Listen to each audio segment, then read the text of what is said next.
如果有来生，我要做一棵树，站成永恒，没有悲欢的姿势，一半在尘土安详，一半在风里飞扬。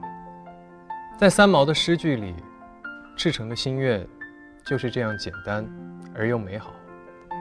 人的一生其实是一个不断交换的过程，每个人在得到什么的同时，又会失去一些什么。但是不管怎么样，我觉得永远不能失去、不能忘的，就是那一颗赤子之心。那么，我们怎样才能做到阅尽千帆之后，却依旧热爱生活，保持内心的赤诚呢？今天就让我们来讨论一下这个话题。大家好，我是本期的阅读者肖战。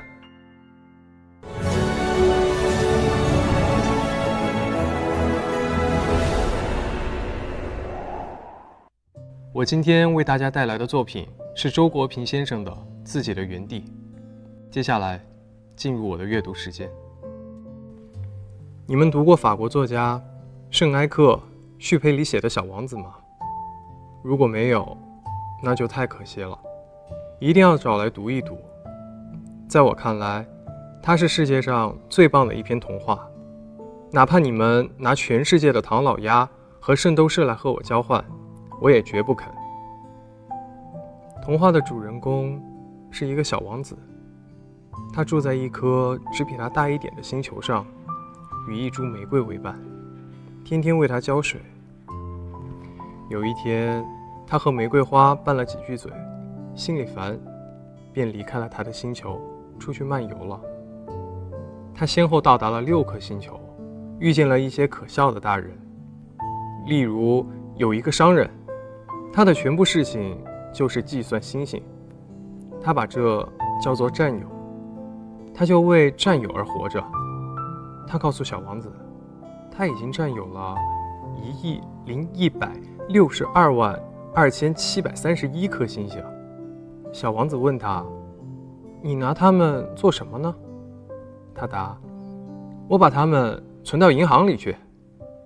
小王子不明白这是什么意思，商人便解释说，这就是说，我在一张纸上写下我的星星的数目，然后我把这张纸锁在我的抽屉里。小王子又问，这就完了吗？商人答，当然，这样我就很富有了。在别的星球上，小王子遇见的大人们也都在为他们不明白的东西而活着，什么权力呀、虚荣啊、学问呀。他心里想，大人们真是怪透了。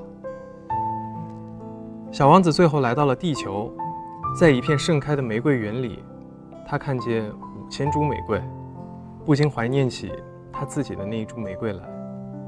他的那株玫瑰与眼前的这些玫瑰长得一模一样，但是他却觉得它是独一无二的。这是为什么呢？一只聪明的狐狸告诉他，是你为你的玫瑰花费的时间，使你的玫瑰变得那么的重要。对于你使之驯服的东西，你是负有责任的。这句话说得好极了。一个人活在世上，必须有自己真正爱好的事情，才会活得有意思。这爱好完全是出自于他的真性情，而不是为了某种外在的利益，例如为了金钱、名声之类的。他喜欢做这件事情，只是因为他觉得事情本身非常美好，他被事情的美好所吸引。就好像是一个园丁，他仅仅因为喜欢而开辟了一块自己的园地，他在其中培育了许多美丽的花木，为它们倾注了自己的心血。当他在自己的园地上耕作时，他心里非常踏实，无论他走到哪里，他也都会牵挂着那些花木，如同母亲牵挂着自己的孩子。这样一个人，他一定会活得很充实的。相反，一个人如果没有自己的园地，不管他当多大的官，做多大的买卖，他本质上始终是空虚的。这样的人一旦丢了官，破了产，他的空虚就暴露无遗了。会惶惶不可终日，发现自己在世界上无事可做，也没有人需要他，成了一个多余的人。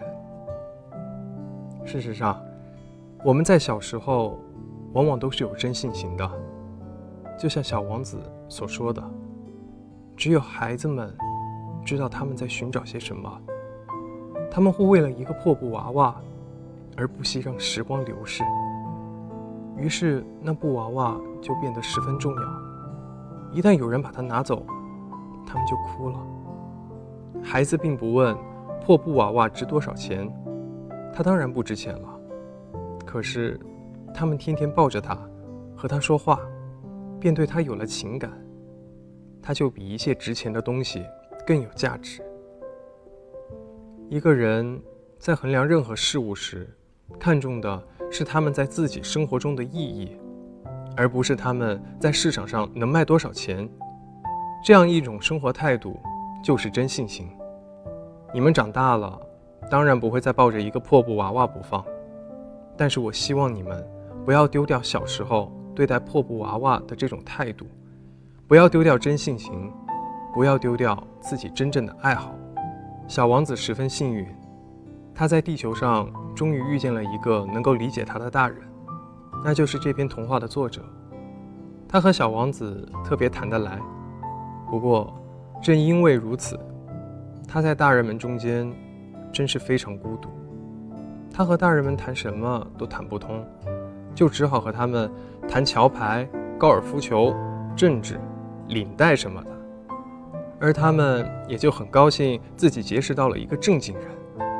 后来小王子因为想念他的玫瑰花，回到了那个小星球上去了。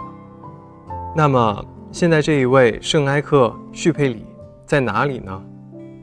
他是第2次世界大战时法国最出色的飞行员，在一次飞行中失踪了。我相信他一定是去寻找他的小王子了。